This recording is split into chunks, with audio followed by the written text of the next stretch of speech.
Bagaimana hukumnya seseorang yang bernazar untuk kesembuhannya? Akhi, nazar itu tidak mempengaruhi kesembuhan. Antum bernazar, kalau antum nggak bernazar, kalau Allah belum izinkan sembuh, nggak sembuh. Makanya Rasulullah tidak pernah mengajarkan kepada umatnya, kalau kamu pengen sembuh, nazarlah. Nggak pernah. Nabi bahkan mengatakan apa? Innama yustakhraju minal bakhil. Nazar itu biasanya hanya dilakukan oleh orang-orang yang pelit, kata Rasulullah. Pelit. Kenapa pelit, Pak? Sebab dia mau beribadah pas saat Allah kasih doang. Kalau saya sembuh, saya mau bersedekah 1 juta. Berarti kalau nggak sembuh, nggak sedekah-sedekah. Kan pelit itu namanya, Pak. Iya. Makanya kata para ulama, hukum nazar itu makruh. Hukum nazar itu apa? Makruh. Jadi kalau antum pengen sembuh gimana dong? Berobat dan berdoa. Rasulullah sabda, tadawau ya ibadallah, wala tadawau bil haram. Berobatlah wahai hamba Allah, dan jangan berobat dengan yang haram. Nah itu, ya. Jadi ingat, nazar tidak mempengaruhi apa? Kesembuhan. Yang menyembuhkan hanya Allah Subhanahu wa ta'ala.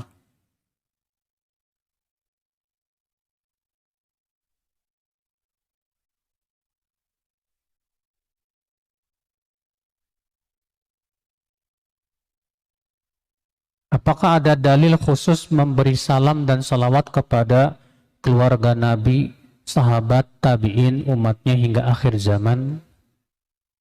Kalau tidak ada, apakah itu termasuk bid'ah? Adapun bersalawat untuk Rasulullah SAW, maka Allah berfirman, Ya ayyuhalladzina amanu, sallu alaihi wa sallimu taslima.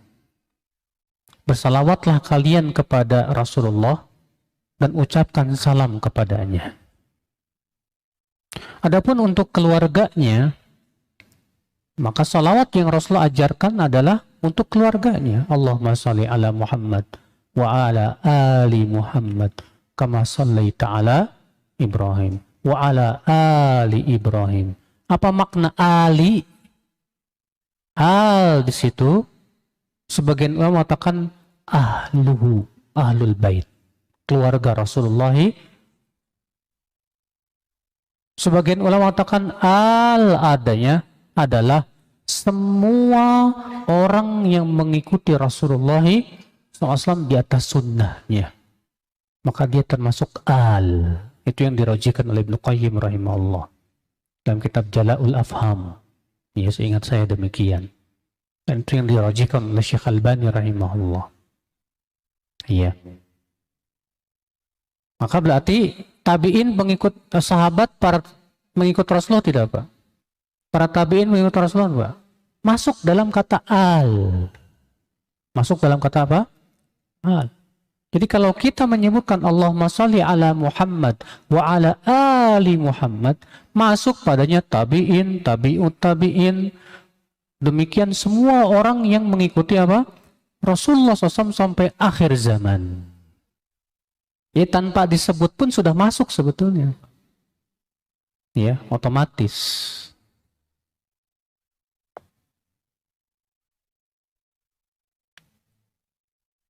Kalau takut kepada Allah atau berharap kepada Allah, itu disebut apa, Ustadz? Maksudnya gimana ya? Nggak ngerti saya pertanyaan ini ya. Kalau takut kepada Allah atau berharap kepada Allah disebut apa? Yang jelas, Pak, itu sifat setiap mukmin. Mukmin itu takut dan berharap kepada Allah. Dan sudah kita sebutkan tadi ayat-ayatnya. Iya. Itu sifat seorang mukmin. Apa kafarat atau bertaubat dari nazar yang diingkari? Sama dengan kafarat sumpah. Apa itu kafarat sumpah, Pak? Memberi makan 10 fakir miskin atau memberi pakaian kepada 10 fakir miskin. Kalau tidak mampu, maka puasa 3 hari. Jangan ujuk-ujuk langsung puasa 3 hari, tidak. Ya, harus memberi fakir, salah satunya. Tapi harus didahulukan yang pertama tadi. Memberi makan fakir, miskin 10 orang. Itu kafarat sumpah namanya.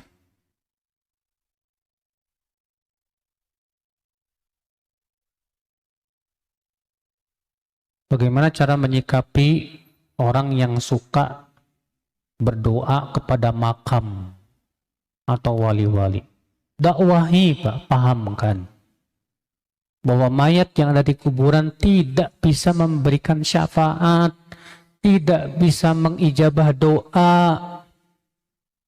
Sampaikan kepada mereka, Allah menyuruh kita berdoa langsung kepadanya.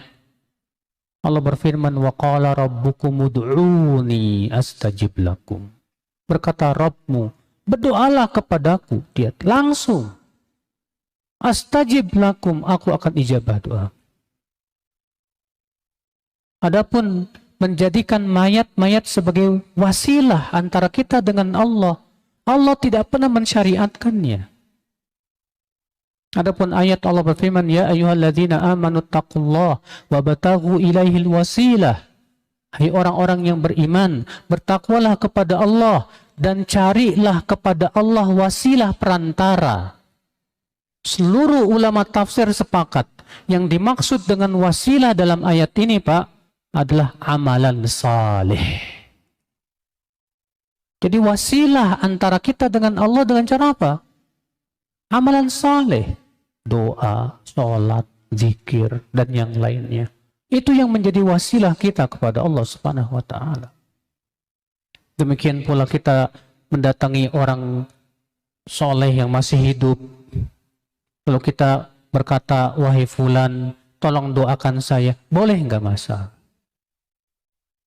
Adapun kemudian kepada orang yang sudah meninggal dunia, Pak, tidak ada satupun riwayat yang sahih. Semua riwayat-riwayatnya imam palsu atau dhaif. Saya pernah menulis buku yang berjudul Kuburan Bukan Tempat Ibadah. Saya sebutkan di situ banyak ritual-ritual yang ada di kuburan, dan saya sebutkan satu persatu dalil-dalilnya dan takhrij-takhrijnya. Semua tidak ada yang sahih.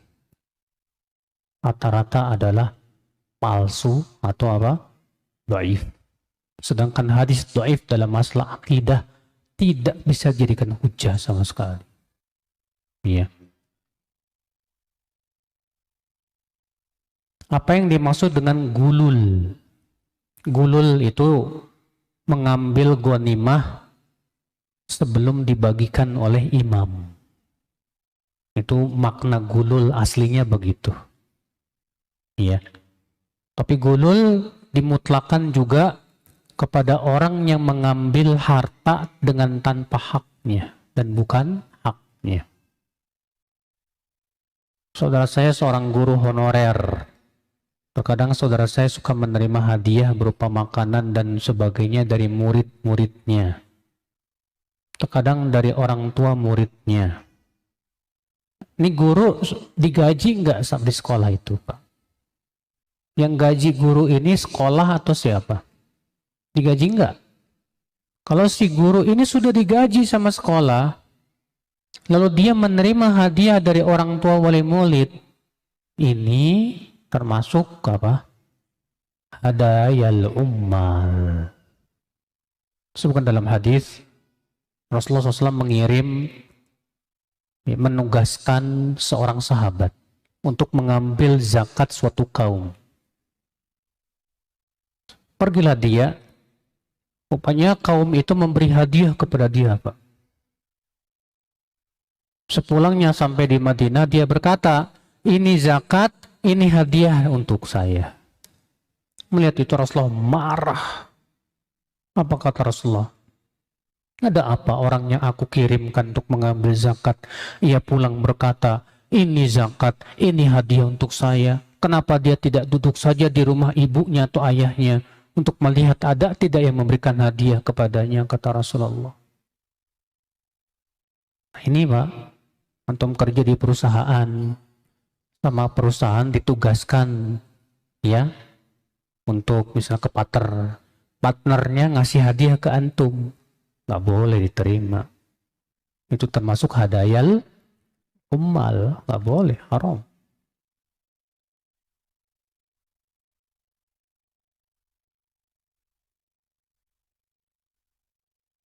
Bagaimana jika kita minta didoakan oleh orang yang soleh yang masih hidup dengan harapan mungkin saja doa mereka dikabulkan? Karena mereka orang soleh sementara kita punya banyak dosa. Pak, keyakinan dengan harapan seperti ini nggak boleh, Pak. Mereka kan orang soleh, saya banyak dosa. Mungkin doanya lebih terkabul. Antum suuzon sama Allah. Sebatas antum datang ke orang soleh, minta didoakan, boleh, nggak masalah. Ada seorang buta datang ke Rasulullah, minta didoakan supaya matanya apa? Sembuh. Rasulullah bersabda kepada Umar, hai Umar, nanti kamu akan bertemu seorang yang bernama Uwais Al-Qarani. Kalau bertemu dengan dia, tolong dia supaya memohonkan ampunan kepada Allah untukmu. Boleh, Pak. Tapi ketika antum mengatakan, saya banyak dosa, kalau saya berdoa sama Allah, kayaknya kurang terkabul. Nah ini Pak, kesalahannya di sini nih. Antum sudah banyak dosa, suudzon lagi sama Allah. Gak boleh seperti itu. Minta langsung kepada Allah, ya Allah ampuni dosa saya.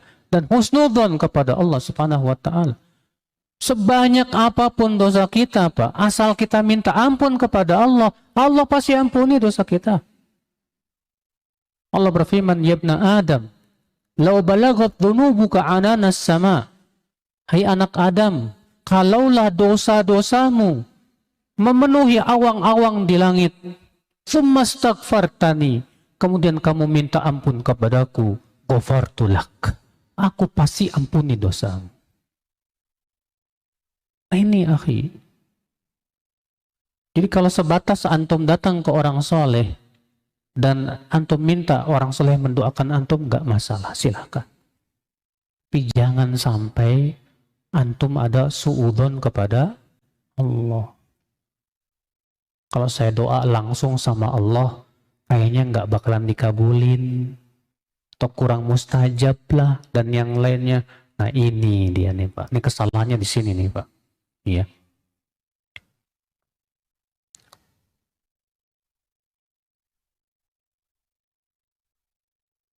Jika kita datang ke kajian untuk unsur duniawi, contohnya biar rezeki dunianya lancar.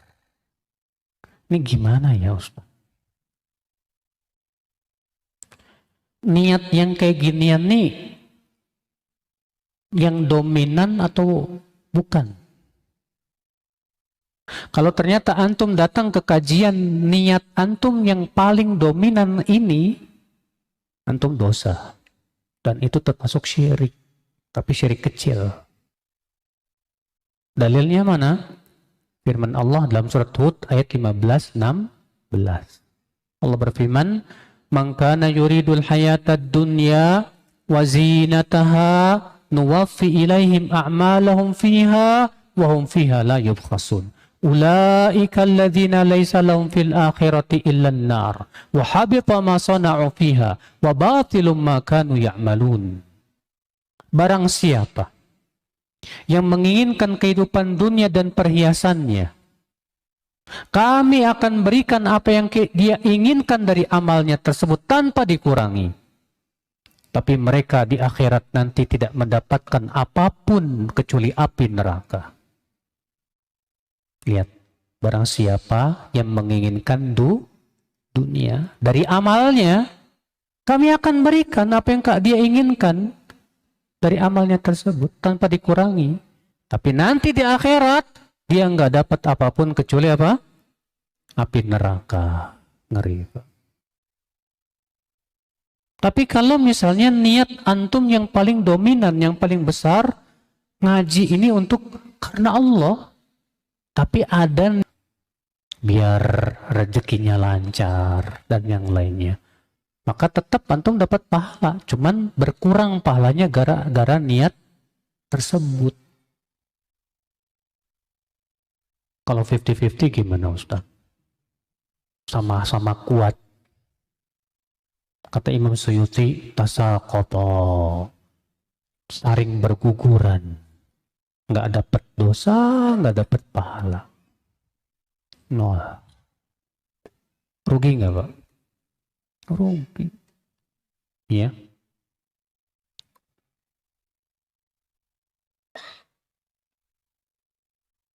Bagaimana kalau kita nazar gini, saya nazar mau traktir teman-teman kalau lulus ujian, masuk syirik ya? Enggak Pak. Mentraktir teman-teman termasuk ibadah, memberi makan apa, ngasih teman-teman, pilih teman-teman yang takwa Pak. Karena Rasul bersabda, la ya'kul tu'amaka illa taqiyun, jangan makan makananmu kecuali orang yang bertakwa. Karena orang yang bertakwa itu kalau kita traktir, ngedoain kita Pak, ya Allah berkahi dia, ya Allah ampuni dosanya, Masya Allah. Udah gitu makanannya dipakai untuk ketakwaan dia, dapat pahala gede. Ya, boleh. Cuman sudah kita sebutkan tadi Pak, bahwa nazar itu hukumnya makruh. Ya, nazar itu hukumnya apa? Makruh. Ibadah saja apa saja di bulan Muharram. Yang pertama dan yang sangat dianjurkan oleh Nabi, memperbanyak puasa sunnah. Kata Rasulullah, afdalus siyam ba'da Ramadan siyamu syahrillahil Muharram. Seutama-utama puasa setelah bulan Ramadan, berpuasa di bulan Muharram. Maka kita banyakin, misalnya antum puasa Daud, atau puasa Senin Kemis, atau puasa 3 hari setiap bulan, terutama puasa Asyura tanggal 10 Muharram, yang Rasulullah sebutkan pahalanya apa? Menggugurkan dosa-dosa tahun yang lalu, setahun yang lalu, Masya Allah. Dosa kecil maksudnya, luar biasa Pak. Iya. Bagaimana caranya bertaubat dari syirik kecil? Kata Imam Nawawi, taubat harus terpenuhi 3 syarat. Yang pertama, menyesali. Yang kedua, meninggalkan dosa saat taubat. Yang ketiga, berjanji untuk tidak kembali. Kemudian doa, baca doa kafaratnya yang Rasulullah ajarkan. Allahumma inni a'udzubika an usyrika bika syai'an a'lamu wa astaghfiruka lima la a'lamu. Itu termasuk kafaratnya Pak. Allahu a'lam.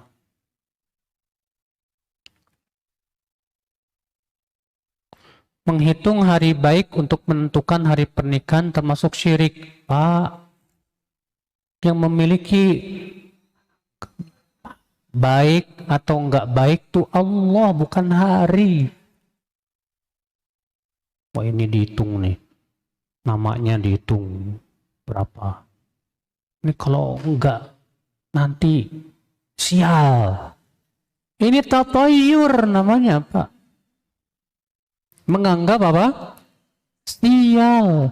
Dan itu termasuk perkara jahiliyah. Antum tahu tidak Pak?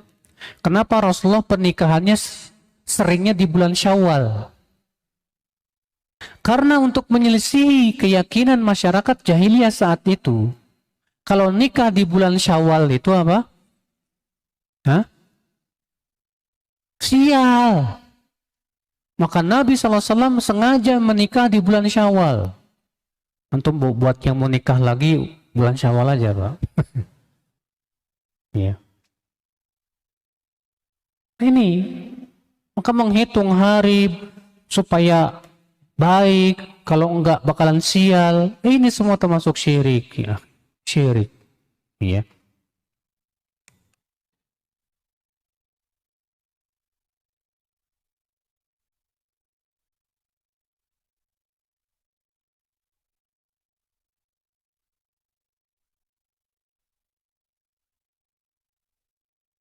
Harus bagaimana sikap hati kita saat berdoa? Di satu sisi harus yakin Allah kabulkan, tapi di sisi lain kita juga harus pasrah bila doa kita tidak terwujud.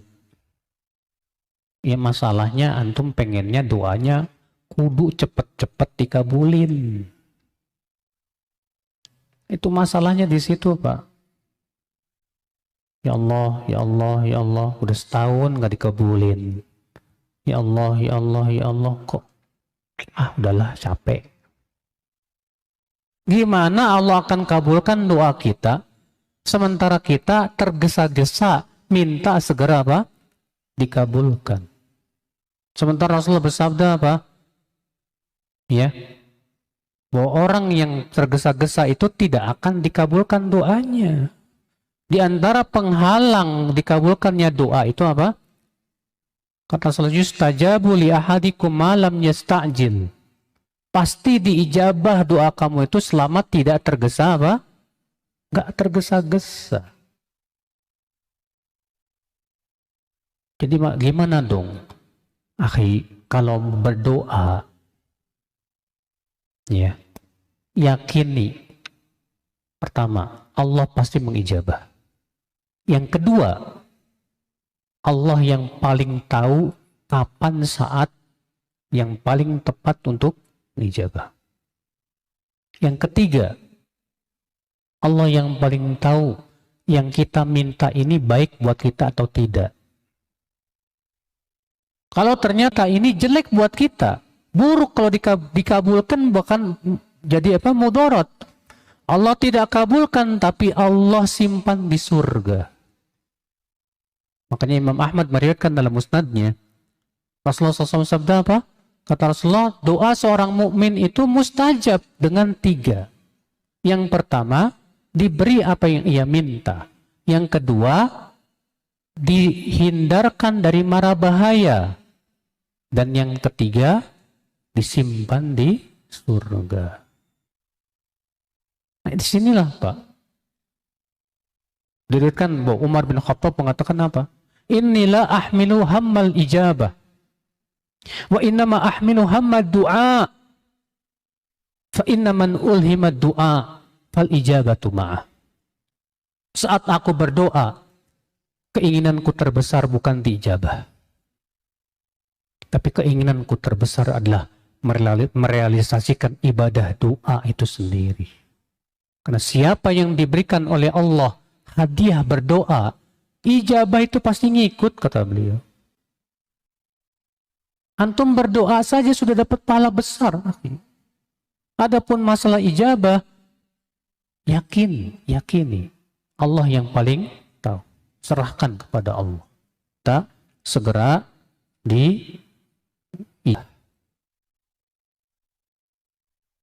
Bolehkah merayakan tahun baru Hijriah dengan pawai obor? Mana dalilnya? Obor api. Api itu Pak, simbolnya Majusi. Antum tahu Majusi?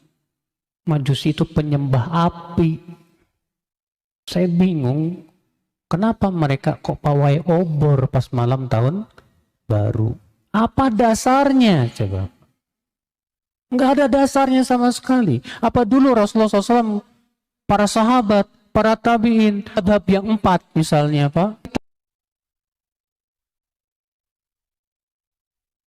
Nah ini saudaraku sekalian, ya.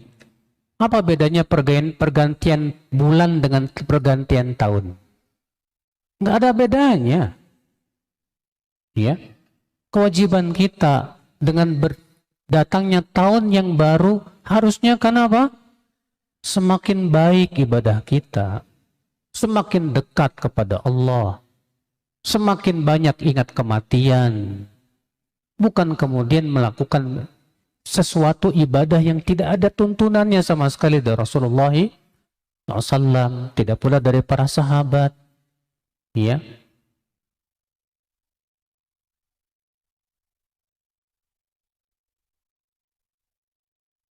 saudara saya punya guru, kata mereka bilangnya guru. Jadi kalau ada apa-apa minta tolongnya sama guru itu, apapun masalahnya, dengan alasan dari Allah melalui guru. Ush. Dari Allah melalui guru. Jadi minta tolong apapun masalahnya. Apapun masalahnya minta tolong sama guru. La haula wala quwata illa billah. Ini gurunya ya kayak Allah dong, Mbak. Apapun masalahnya minta tolong sama guru. Ya akhi, gurumu manusia. Mana yang lebih baik, gurumu atau Imam Syafi'i? Mana yang lebih baik, gurumu atau Imam Malik, Imam Ahmad, Imam Bukhari? Mana yang lebih baik, gurumu atau para sahabat Rasulullah SAW? Dan mana yang lebih baik, gurumu atau Rasulullah SAW? Apakah para sahabat dahulu meminta tolong kepada Rasulullah dalam permasalahan apapun? Tidak. Tidak pernah Rasulullah mengajarkan demikian. Yang Rasulullah ajarkan kepada umatnya agar senantiasa minta tolong kepada siapa? Allah Subhanahu wa Ta'ala. Nabi Musa kelaparan aja minta sama Allah. Nabi Musa, Rabbi inni lima anzalta ilayya min khairin faqir. Ketika Nabi Musa kelaparan, Nabi Musa minta kepada Allah, ya Rabb, aku butuh kepada apa yang engkau turunkan berupa kebaikan. Para sahabat saja, Pak, gak mau minta tolong sama siapapun ketika cambuknya jatuh. Ini Masya Allah, semua masalah minta tolong sama guru. Ya akhi, Allah ini syirik ya akhi.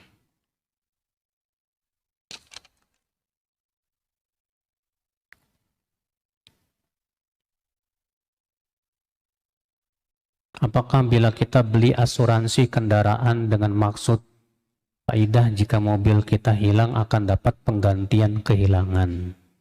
Apakah hal yang termasuk syirik? Asuransi itu sendiri mengandung goror, Pak. Goror itu termasuk perjudian. Ya, udah tawakal aja lah sama Allah. Gara-gara asuransi, orang dengan mudahnya membakar apa? Mobilnya. Pengen ganti yang baru. Pak, asuransi, kenapa? Kecelakaan. Tabrakin, rugi tuh asuransinya tuh, ya, zulm, goror jelas kata para ulama. Udah nggak usah lah Pak, usah asuransi yang tawakal sama Allah Subhanahu wa Ta'ala. Kalau qadar tabrakan ya udah, berarti Allah ingin ambil miliknya, ridho aja udah, insya Allah Allah gantikan dengan yang lebih baik. Ada pertanyaan bagaimana menyampaikan dakwah Islam ini kepada orang tua. Karena saya ingin sekali menyampaikan kepada orang tua. Sebelum menyampaikan dakwah, perbaiki dulu akhlakmu kepada orang tuamu. Sikapmu itu betul-betul perbaiki. Kalau kamu sudah berbakti sama orang tua, sudah berbuat baik sama orang tua, baru sedikit demi sedikit pahamkan. Ya. Tentunya sebelum memahamkan tentang dakwah Islam, kamu harus sudah belajar dulu tentang hakikat Islam. Karena memang orang yang mau berdakwah itu harus punya ilmu dulu, Pak. Jangan sampai kamu mau mendakwahi tapi kamu nggak punya ilmunya, ini salah. Ya. Jadi yang harus kamu perhatikan untuk mendawai orang tuamu, pertama, jaga sikapmu, perbaiki sikapmu sama orang tuamu. Baktimu kepada orang tua harus kuat. Yang kedua, kamu harus menuntut ilmu. Perdalam ilmu Islam ini. Setelah itu dua ini sudah dilakukan, baru sedikit demi sedikit kita sampaikan kepada orang tua kita. Mulai dari yang paling penting, yaitu tentang tauhid, agar Allah disembah dan bahwasanya pencipta langit dan bumi hanyalah Allah. Kenalkan bahwa yang menciptakan langit dan bumi ini Allah, yang memberikan rezeki itu Allah. Kenalkan dari situ dulu. Kalau dia sudah yakin betul bahwa pencipta langit dan bumi hanya satu, yaitu siapa? Allah. Kenalkan bahwasanya dia yang paling berhak untuk diibadahi, yang lain gak berhak. Pahamkan tentang bagaimana ibadah kepada Allah. Sedikit-sedikit, Pak. Gak mungkin kita langsung, ya sekaligus langsung. Ya jadi gak mungkin. Ya. Yang jelas, jaga sikapmu dulu terhadap orang tuamu. Ibu saya sakit dan saya disuruh pulang untuk merawat ibu, sedangkan rumah saya dan orang tua sangat jauh dan saya baru nikah 2 tahun. Saya minta izin suami, nggak dikasih, alasannya tidak punya uang. Seorang istri harus lebih berat kepada suami daripada kepada orang tuanya. Makanya Rasulullah bersabda, kalaulah aku perintahkan seseorang untuk sujud kepada orang lain, aku akan perintahkan istri sujud kepada siapa? Suami, bukan sama orang tua, bukan. Ya. Jadi kalau suaminya nggak ngizinin, ya sudah, jangan dia pergi dan dia paksakan untuk pergi. Ya. Tinggal di sini membuat anak jadi punya banyak teman-teman yang non-muslim, yang terkadang timbul rasa kasihan kepada mereka yang telah lahir dan hanya dewasa dalam keadaan tidak paham Islam. Apakah kita punya kewajiban mengajak mereka? Ya, ajaklah sesuai kemampuan kamu. Perkenalkan Islam pertama dengan akhlakmu dulu. Perlihatkan bahwasanya Islam itu akhlaknya baik, bagus. Kemudian sedikit demi sedikit, ya kalau ada kesempatan untuk memahamkan tentang Islam, bagus. Itu cuma masalahnya kamu harus paham dulu tentang hakikat Islam. Pelajari dulu dengan benar. Ya. Adakah ajaran dalam agama Islam keutamaan tentang saudara seagama? Iya. Allah berfirman, innamal mu'minuna ikhwah. Sesungguhnya kaum mukminin itu bersaudara. Kata Imam Al-Qurtubi, ini menunjukkan bahwa persaudaraan umat Islam itu di atas keimanan. Bukan hanya sebatas di atas hubungan darah semata. Ya. Jadi persaudaraan kita sesama muslim itu di atas keimanan kepada siapa? Kepada Allah Subhanahu wa ta'ala. Juga Rasulullah bersabda, al-muslim akhul muslim. Muslim adalah saudara muslim yang lainnya. La yadhlimu, tidak boleh menzaliminya. Wala yakhdhulu, tidak boleh dia membiarkan kesusahannya. Ya. Bihasbi imri'in minasyar an yahqira akhawul muslim. Cukuplah bagi seseorang itu keburukan dia meremehkan saudaranya sesama muslim. Lihat, ya. Tadi sebutkan separuh penghuni surga adalah umat Islam. Lalu yang separuhnya lagi umat yang mana, kan sudah saya dulu sebutin tadi. Separuhnya lagi seumat sebelum umat Islam. Sebelum datangnya Nabi Muhammad SAW yang mengikuti nabi-nabi mereka. Ya. Kenapa? Karena setelah Rasulullah datang, semuanya wajib ikut Rasulullah SAW. Rasulullah bersabda, la yasma'u bi Yahudiyun wala Nasraniyun thumma lam yu'min bima ji'tu bi illa kana min ashabin nar. Tidaklah Yahudi dan Nasrani mendengar tentang ajaranku, kemudian mereka tidak mau mengimaniku, kecuali ia berhak masuk neraka, kata Rasulullah SAW. Bagaimana cara keberanian kita menyampaikan ilmu agama, walaupun di masyarakat kita tidak pernah sekolah agama? Ya, caranya kamu harus menuntut ilmu agama dulu, itu satu. Yang kedua, kamu harus mengetahui bagaimana tata cara para nabi berdakwah. Bagaimana sih dahulu Nabi Nuh berdakwah, sampai Nabi Muhammad SAW berdakwah. Ya. Kemudian sedikit demi sedikit kita ajarkan mereka tentang hakikat Islam. Kita pahamkan mereka tentang Islam. Ya. Sambil kemudian dengan akhlak yang baik, sambil dengan memperlihatkan keindahan Islam. Nah, itu memang menyampaikan dakwah kepada masyarakat ini butuh keilmuan yang dalam. Ya, tidak bisa sembarangan. Ya. Apalagi masyarakat yang nggak pernah sekolah. Karena masyarakat yang nggak pernah sekolah terkadang ilmiahnya tuh kurang. Beda dengan masyarakat yang memang dia sekolahnya tinggi, udah biasa ilmiah, itu sangat mudah menerima ketika kita sampaikan dalil, perkataan ulama dan yang lainnya, semua ilmiah. Tapi kalau nggak pernah sekolah, ya biasanya sih lebih senang taklid, ikutan, ya, tanpa melihat dasarnya apa, dalilnya apa, dari Quran dan hadisnya apa. Nah, tentunya kita pahamkan dulu kepada mereka bahwa Islam ini dasarnya apa sih? Bagaimana sih kita ini dalam tata cara beragama? Oh, kita agama kita ini dasarnya Al-Quran, hadis, ijma, apa? Yes. Adapun ulama sangat kita butuhkan untuk kita jadikan mereka untuk wasilah memahami. Tapi ulama itu tidak maksum. Ya. Ulama itu tidak seperti Rasulullah. Kalau Rasulullah sudah terjamin tidak mungkin salah.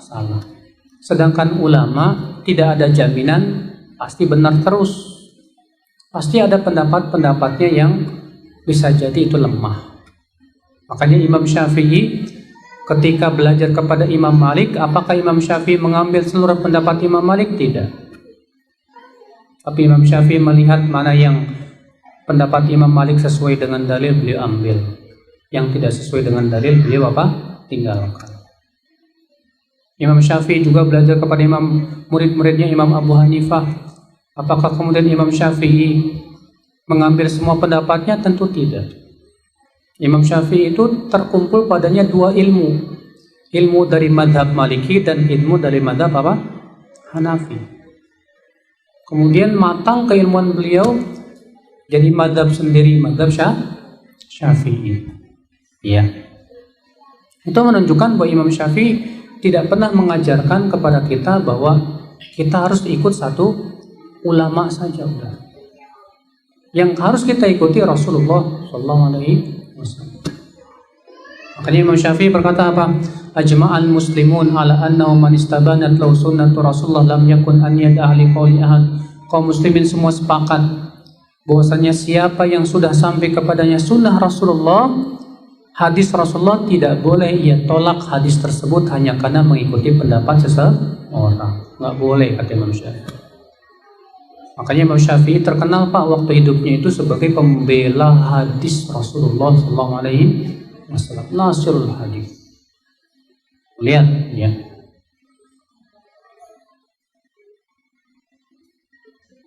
Bagaimana menanggapi tuduhan-tuduhan dari pihak luar, Ustadz, bahwa Islam itu radikal? Dulu para nabi, Pak, sama dituduh apa? Rasulullah SAW dituduh apa? Rasulullah SAW penyihir, apalagi? Hah? Gila, apalagi? Penyair, dukun, Kenapa? Karena Rasulullah SAW memisahkan antara suami sama istri, orang tua sama anak. Suaminya masuk Islam, istrinya nggak mau masuk Islam. Istri anaknya masuk Islam, orang tuanya nggak mau masuk Islam. Akhirnya Rasulullah dituduh apa? Dukun. Rasulullah aja dituduh. Para nabi loh Pak, Rasulullah itu akhlaknya terbaik. Rasulullah SAW dipuji sama Allah, wa innaka la'ala khuluqin azim. Sesungguhnya engkau hai Muhammad di atas akhlak yang baik. Itu Rasulullah yang terbaik saja akhlaknya dituduh. Nah, sekarang dikatakan Islam agama radikal. Radikalnya di mana? Islam mengajarkan keselamatan, kasih sayang dan yang lainnya. Kalau ada individu-individu yang suka ngebom, teroris, itu yang disalahkan jangan Islamnya dong. Itu yang disalahkan apa?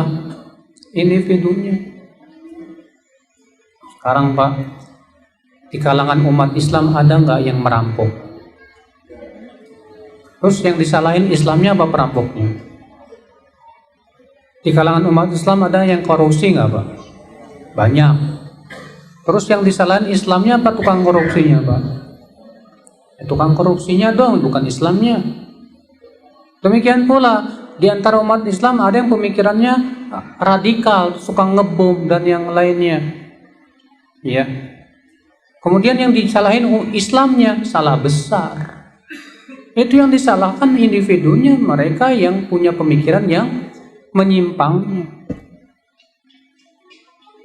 Kayak memang di zaman ini Islam selalu berusaha diidentikan dengan radikalisme. Ya, selalu Islam disudutkan lagi. Kenapa? Karena masalahnya kepentingan mereka terganggu oleh Islam. Islam minta supaya kita hanya menyembah Allah saja, sementara mereka maunya menyembah selain Allah. Ya marahlah mereka. Makanya Islam disudutkan terus dari zaman dulu, Pak. Dari zaman para nabi dan rasul, nggak usah aneh. Makanya kalau sekarang kita misal dituduh radikal, nggak usah takut, nggak usah khawatir. Kalau memang kita tidak radikal, ngapain lagi harus takut? Oh, kamu teroris. Terorisnya mana, Mas? Saya nggak pernah ngebom. Apakah hanya karena saya berjenggot saya teroris? Rasulullah berjenggot, berarti teroris dong. Para ulama seluruhnya berjenggot, berarti para ulama teroris dong. Jangan identikan terorisme itu dengan jenggot, dengan cingkrang, dengan cadar. Itu semua sunnah Rasul, Pak. Yang salah itu individunya. Ya. Jadinya inilah yang kita harus pahami itu. Jadi kalau kita dituduh macam-macam umat Islam radikal dan yang lainnya, enjoy aja lah. Orang kita juga tidak pernah mengajarkan radikalisme kok. Islam tuh Masya Allah kok. Iya.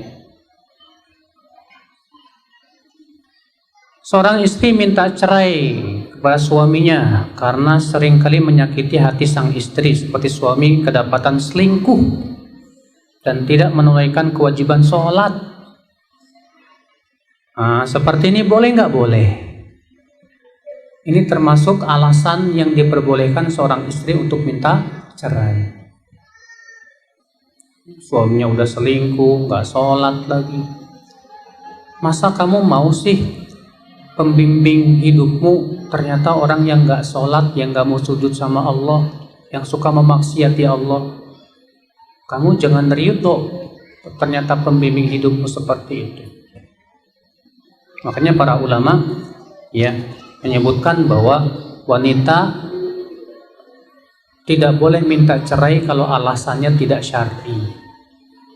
Contoh alasan yang tidak syar'i apa?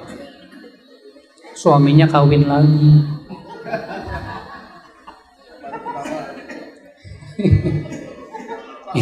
itu alasan tidak syar'i, Pak. Kenapa? Karena Rasulullah juga nikah lagi, nggak ada yang protes dari istrinya.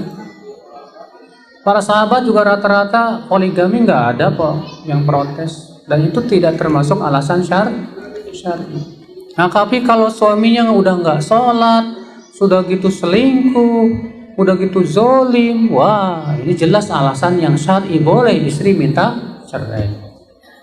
Ya, baik ibu-ibu sekalian, mohon maaf ya kalau agak sedikit terganggu dengan ucapan saya tadi. Semoga yang saya sampaikan bermanfaat. Subhanakallah bihamdika asyhadu an la ilaha illa anta astaghfiruka wa atubu ilaik. Wabillahi taufik. Assalamualaikum warahmatullahi wabarakatuh.